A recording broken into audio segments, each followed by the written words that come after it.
What's up, y'all? Welcome back to the Pivot Point podcast. I'm your host, Parker, and today our VIP special guest is Michel Koopman, an executive coach and CEO of CxO Coaching, helping high-level leaders navigate growth and transformation. He's contributed to Forbes, Entrepreneur, and Fast Company, and he brings a powerful perspective to the show, and we're excited to jump in. Michel, thank you so much for being here. It's a pleasure being here, Parker. You make me sound like Superman. I appreciate it. Absolutely. Well, that's our goal is to spotlight you and what you do here on the Pivot Point podcast. And you were telling me some exciting things that you've been a part of before we hit record. And I'm hoping, if you don't mind, to kind of share that again with us a little bit so the listeners have an insight as to what it is you do and what kind of things you've been a part of. I'm certainly happy to give you a bit of context. A proud American immigrant. Grew up in the Netherlands, and when I was 19, I always had a dream to come here, and I showed up with a backpack. After school, I spent the first 15 years in corporate America, mostly in enterprise software. Eventually, being an executive at a large software company out of Florida. And after many years doing some remarkable things in big business, I felt a need to be more entrepreneurial, and I was invited to run an entrepreneurial endeavor, an online media company. I became CEO of a much smaller company. We grew that rapidly, and ultimately, I after that was successfully sold at some point, I became an advisor that turned into coach and entrepreneur, and now we have a remarkable business. I can't believe we're almost celebrating our 10-year anniversary of executive coaching. We're a team of about 30, and we serve some of the most remarkable entrepreneurs and corporate executives at some really large brands that you would recognize, but also some brands that fly below the radar but are impressive in their own right. Right. Well, that's amazing. So, quite the background. I'm curious, from a younger age, what kind of sparked your curiosity in this? Was it passion based or school, or what kind of led you to this niche? It's a very interesting question, and I don't know if everyone would answer it the same way. I've always thought that, um, you know, work was just there for what it was. Work. Go make a living, do a good job, work hard, get results, and get paid. Um, that was my younger generation growing up around real hardcore baby boomers, you know? And I found my passion later. So unlike some of the younger generation today that picks a career based on what they think they'll be passionate about, I feel that I found my passion more organically. I always enjoyed the fast-paced global nature of enterprise software sales and business development. That was fun, but at some point, it became a bit monogamous, predictable, and boring to me in my mid 30s. And I wanted to do something more purposeful. One of the big change for me was that I had a big health scare that I survived, and it made me question what I was going to do next. And it accelerated the need to ask that question because of that scare. And so that was the first big pivot for me, to be in line with the name of this podcast. And then as I became CEO of this online media company, we served with our solution, this subscription-based solution, this SaaS solution, Fortune 1000 companies, especially HR teams. I was a practitioner in the role of CEO, and I got to interact through my team with the office of the CHROs. So you got to see inside the culture and the way these remarkable companies build culture. Plus, our solution was comprised of business content. So I was consuming, and so was my team, consuming and selling and configuring best practices on leadership. And then the icing on the cake was that I got to hang out with these remarkable best-selling book authors, anywhere from Stephen M. Covey to Ken Blanchard, Michael Watkins, etc.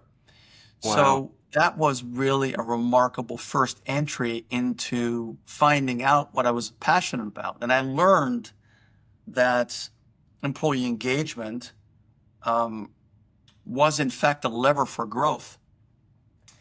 So when I left as the operator CEO of this company, I started blending the entrepreneurial lessons and the corporate lessons in advisory work, and that turned into us landing some large customers that I couldn't possibly handle myself. And here we are today, passionately committed to maximizing the success of others, and of course, finding ways to charge for that and build a business out of it.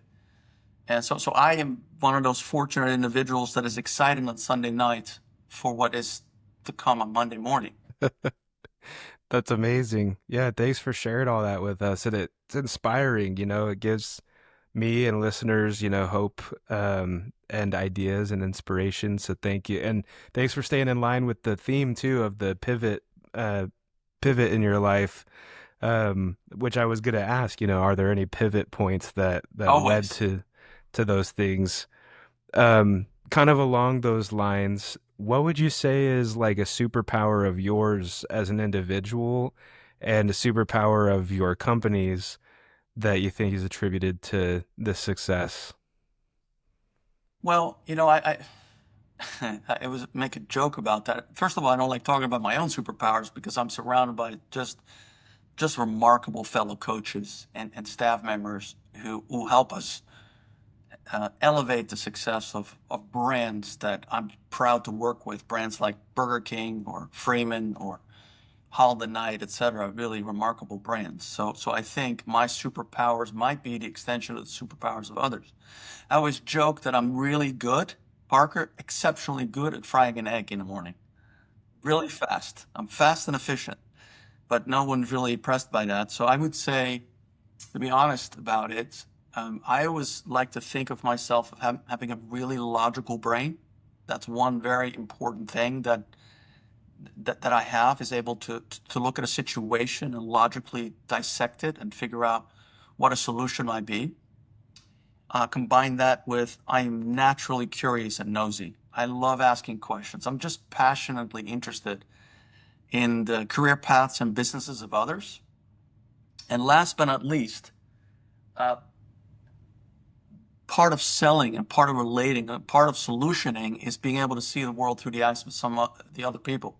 So casting yourself into their role and figuring out what they are going through, their perspective, how they measure success, the challenges they have, the background they bring.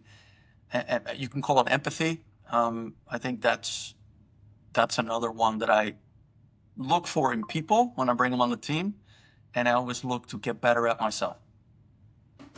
Amazing. Yeah, thank you. And that's a perfect segue to what I was just curious about as you were speaking is, how do you select people or, if there are people who want to get into this kind of thing and they're, years and years to go and years behind what you've created, what's some advice you have now for them that would might help them start? Well, listen, there's coaching, and then there is coaching. I think that comes in so many different shapes, so Right. many different sizes or flavors. There's functional coaching. There is certain levels of coaching. There's all kinds of different kinds of ways that one can help someone else to be successful. The best and first thing that one should do, if you ever want to make a career out of coaching, is to start coaching those people around you, those that might work for you, the peers you work with, or maybe in some cases giving mindful, constructive feedback to your superiors. The best managers are the best coaches to their employees. They don't manage by authority, but they manage by influence, encouragement, feedback, and so forth. So the greatest coaches have always made that a part of their own leadership style. And then when they eventually get to a point where they either don't want to have the kind of operational responsibility that they had, or they want to make a business out of it, meaning it's either a hobby or it's a side job, or it might be like me, where I build a business around it. That's when that's when you're ready for it. Now, of course, There's all kinds of certifications and trainings and experience you need to have. But start with learning what it's like to lead people by coaching, encouraging them, and unlocking the best in them without arrogance, without, you know, friction. Amazing advice. Thank you so much. I have one more question for you before we get kind of into this last little speed round I like to do. What are your thoughts on AI and where things are heading, and how has that played a role in your industry, or what have you noticed with it? Well, I'm very excited about AI myself. It doesn't come without challenge for many of us. No, you could argue there are certainly limitations or areas of concern for us as humanity to figure out. Hmm. But if you look at it more tactically, some of the tools that we now have at our disposal, for example, ChatGPT, just to give you one of many, because we use many of them at our company. It's an incredibly powerful tool to speed up the delivery of value to our customers, or to allow professionals to operate at the top of their license. Let me explain what that means. If you are a certified coach and you get highly paid per hour, but you end up having to take a lot of time for note taking, analytics, or whatever the case may be, it wouldn't it be better if you spent your time coaching more and doing less of the other mundane administrative tasks? So it allows them to practice at the top of their license. But there's many other examples of that as well. I would predict that many jobs would evolve, change, and certain tasks might actually become obsolete. Dare I say that a wealth manager's value around optimizing a portfolio will be reduced, but their relationship building with the client, the top of their license, and their strategic view of their client's overall well-being might become more valuable. So I think it's critical to embrace it. You're not going to lose your job to AI. You're going to lose your job to the professional who knows how to use AI. That's what's going to happen. Right. Yeah, that's a really good perspective, and I think I mean, I'm on board with that too. I think it's something that we have to embrace, and it's just gonna be how we use it to captain the ship rather than just get swallowed up.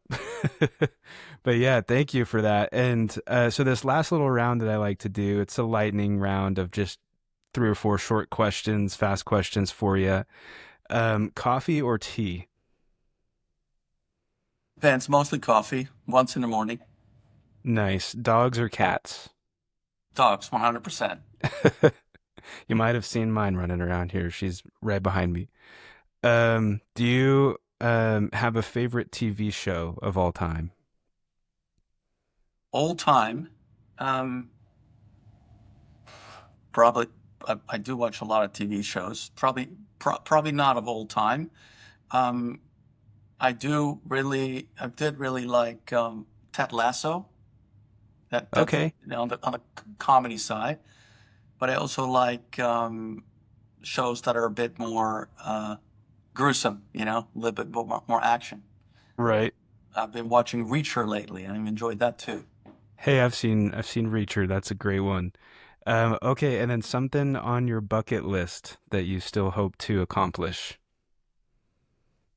The truth is, I feel very fortunate. I've done a lot of things. So my bucket list is more surrounded around the continuation of the healthy growth and love that I'm enjoying with my family, to see that evolve and continue to grow.